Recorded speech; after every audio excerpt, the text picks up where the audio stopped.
अब छत्तीसगढ़ के मौसम ऊपर एक नजर का कहत है मौसम विभाग है। छत्तीसगढ़ के मौसम में गर्मी गुर्रावत है संगी हो।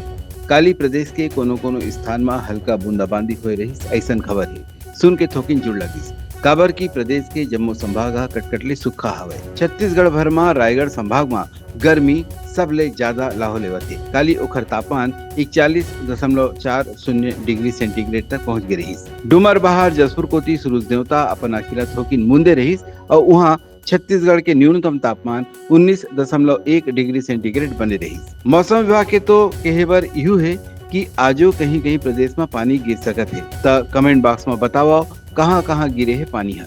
रायपुर में तो आज भर अधिकतम तापमान 40 डिग्री सेंटीग्रेड और न्यूनतम तापमान 27 डिग्री सेंटीग्रेड बोले गए। आगी अंगरा बरसैया छत्तीसगढ़ में अपन ध्यान ला रखो संगी हो। ये रही यहाँ के आज के मौसम की जानकारी। Bureau report Uttarakhand news.